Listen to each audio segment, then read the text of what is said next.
Oke, shalom semuanya. Perkenalkan, saya Michael Jonathan Masloka, dari kelas 12 MIPA 7, akan menyelesaikan tugas praktek agama Kristen, yaitu memimpin ibadah. Namun, sebelum kita memulai ibadah ini, marilah kita berdoa terlebih dahulu. Bapa yang baik, pada hari ini kami ucap syukur atas kebaikan dan penyertaan Tuhan dalam hidup kami. Sebentar kami akan memuji dan merenungkan sebagian firman Tuhan. Biarlah Tuhan yang memberkati dari awal sampai selesainya nanti. Hanya di dalam nama-Mu kami berdoa dan ucap syukur. Haleluya, amin. Oke, sebelum kita merenungkan sebagian firman Tuhan, mari kita angkat satu pujian, Allah sanggup.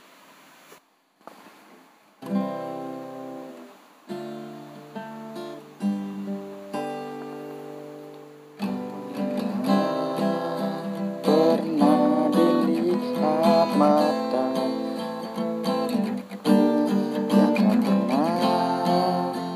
didengar telinga, yang tak pernah timbul di dalam hati, semua disediakannya bagi yang ngasih. Allah sanggup melakukan segala perkara, dulu, sekarang, dan selamanya. Sang-Nya tidak berubah.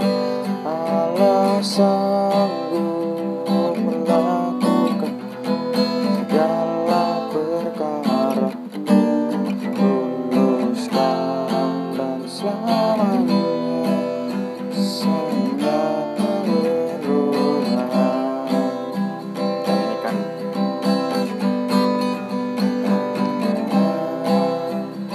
Di dalam hati yang tak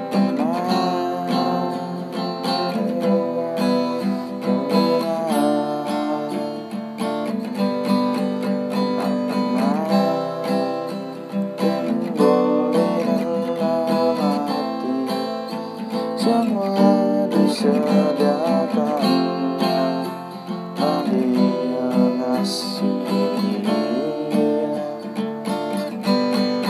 Allah sanggup melakukan segala perkara, dulu, sekarang, dan selamanya. Kuasa-Nya tidak berubah. Allah sanggup melakukan segala perkara, dulu, sekarang, dan selamanya. Sang-Nya tak berubah. Allah sanggup melakukan segala perkara, dulu, sekarang, dan selamanya. Sang-Nya tidak berubah. Allah sanggup melakukan segala perkara, dulu, sekarang, dan selamanya. Kuasa-Nya tak berubah.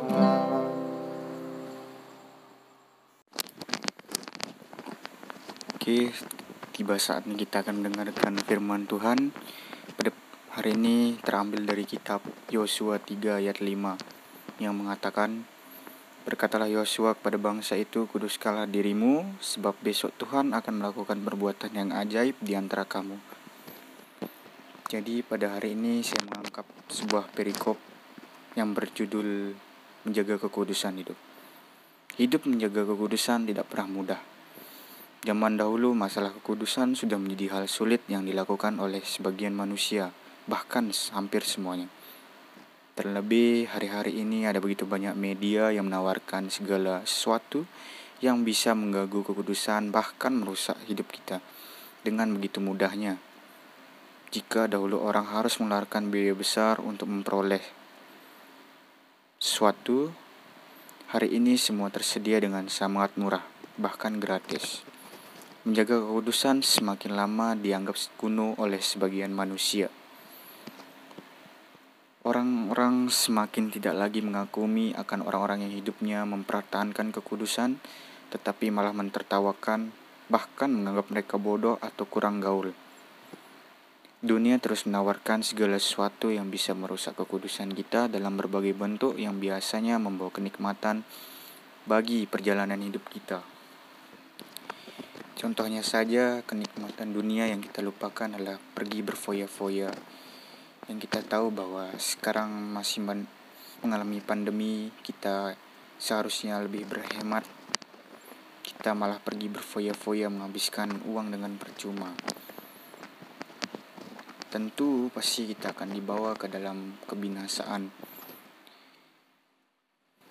Tetapi dunia terus menawarkan segala sesuatu yang bisa merusak kekudusan kita dalam berbagai bentuk. Baik itu yang membawa kenikmatan bagi daging kita, tetapi sangatlah mematikan bagi perjalanan hidup kita sendiri. Sementara orang mau enaknya saja, mereka ingin tetap bisa diberkati dan mendapatkan limpahkan dari Tuhan sepanjang hidupnya, namun menolak untuk menjaga kekudusan hidupnya. Apakah itu mengenai sesuatu yang berhubungan dengan nafsu, atau tidak menjaga mulut untuk tidak mengeluarkan kata-kata yang tidak pantas, umpatan, cacian, gosip, bahkan makian. Semua itu siap menyemarkan hidup kita, dan karenanya kita pun bisa luput dari perbuatan-perbuatan ajaib yang berasal dari Tuhan. Terang dan gelap tidak akan pernah bisa bersatu. Mengharap berkat Tuhan tanpa menjaga kekudusan tidaklah mungkin bisa terjadi. Lalu, mengapa seorang harus menguduskan hidupnya? Sebab terdapat dalam 1 Petrus 1 ayat 16 yang mengatakan, "Kuduslah kamu sebab aku kudus." Apapun yang kita berbuat dalam hidup ini yang implikasinya positif, contohnya saja rajin beribadah, berbuat baik, membantu orang lain, memberikan persepuluhan, dan sebagainya, akan menjadi sia-sia jika tidak mempunyai komitmen kita untuk menjaga kekudusan hidup kita. Firman Tuhan berkata dalam Roma 12 ayat 1, "Karena itu saudara-saudara, demi kemurahan Allah aku menasihatkan kamu, supaya kamu mempersembahkan tubuhmu sebagai persembahan yang hidup, yang kudus dan yang berkenan kepada Allah, itu adalah ibadahmu yang sejati." Semua ibadah yang sejati pada hakikatnya adalah mempersembahkan tubuh kita sendiri yang telah kudus sepenuhnya kepada Tuhan. Itulah ibadahmu yang sejati. Jadi menjaga hidup dalam kekudusan merupakan syarat utama yang tidak bisa ditawar-tawar lagi untuk dapat melihat perbuatan ajaib yang dilakukan Tuhan bagi kita. Karena itu, marilah saya mengingatkan untuk kita bersama-sama menjaga kekudusan hidup kita dan kemurnian hidup kita sampai akhir, agar semua yang dijanjikan Tuhan baik di dunia hingga kekekalan nanti tidak akan luput dari kita, sehingga kita berkenan di hadapan Tuhan.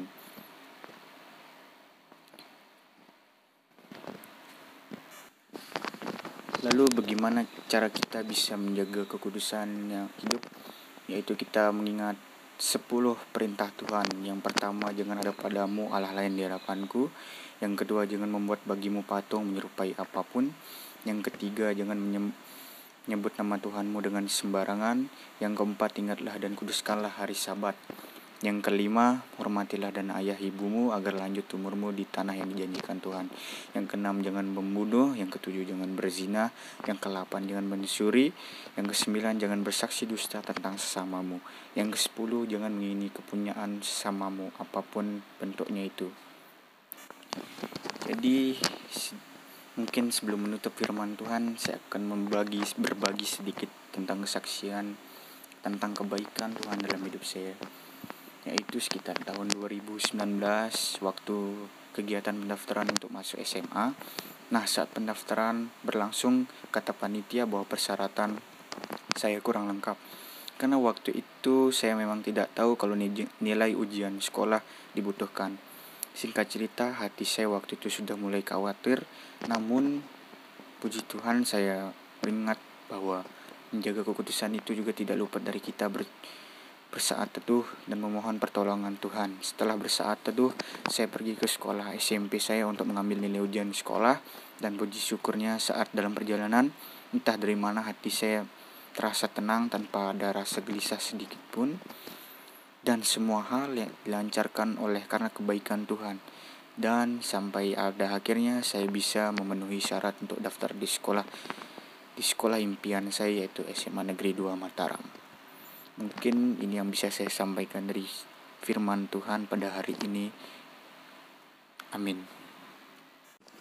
Aku percaya kepada Allah Bapa yang Maha Kuasa, Halik langit dan bumi, dan pada Yesus Kristus, anaknya yang tunggal Tuhan kita, yang dipandung daripada Roh Kudus, lahir dari anak darah Maria, yang menderita di bawah pemerintahan Pontius Pilatus, disalibkan, mati dan dikuburkan, turun dalam kerajaan maut. Pada hari yang ketiga bangkit pula dari antara orang mati, naik ke sorga, duduk di sebelah kanan Allah, Bapa yang Maha Kuasa, dan akan datang dari sana untuk menghakimi orang yang hidup dan yang mati. Aku percaya kepada Roh Kudus, gereja yang kudus dan am, persekutuan orang kudus, pengampunan dosa, kebangkitan daging, dan hidup yang kekal. Teman-teman, mari kita satu dalam doa. Terima kasih Tuhan atas firman-Mu yang bisa kami dengarkan pada saat ini. Sekiranya firman-Mu ini bisa menguatkan kehidupan kami ke depannya. Saat ini kami ingin mendoakan kedua orang tua kami supaya Engkau melimpahkan umur yang panjang, sehat tanpa kurang suatu apapun. Berkatilah kehidupan mereka juga supaya Tuhan memberi kebahagiaan dan damai sejahtera di dalam nama-Mu. Ya Tuhan, kami juga ingin mendoakan sekolah kami SMA 2. Kiranya Tuhan terus menyertai umat-Mu yang bersekolah di tempat ini, dari awal mereka masuk hingga lulusnya. Tuhan juga memberkati sekolah kami, supaya sekolah ini tetap dalam penyertaan tangan Tuhan. Ya Tuhan, kami juga ingin mendoakan pada hari ini untuk masa depan kami. Kami percaya Tuhan sudah menyediakan masa depan kami yang terbaik dalam hidup kami. Dan kiranya apa yang kami cita-citakan saat ini seturut dengan kehendak-Mu yang jadi. Hanya ini doa yang kami mohonkan di dalam nama-Mu. Hanya di dalam nama-Mu kami berdoa. Mari kita sama-sama berdoa. Bapa kami yang ada di surga, dimuliakanlah nama-Mu, datanglah kerajaan-Mu, jadilah kehendak-Mu di bumi seperti di surga.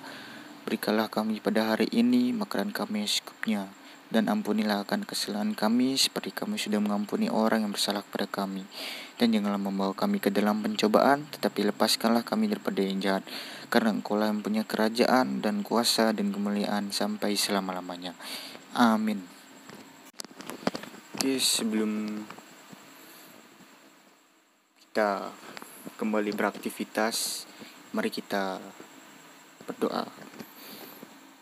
Terima kasih Tuhan Yesus atas penyertaan-Mu dari awal hingga selesainya.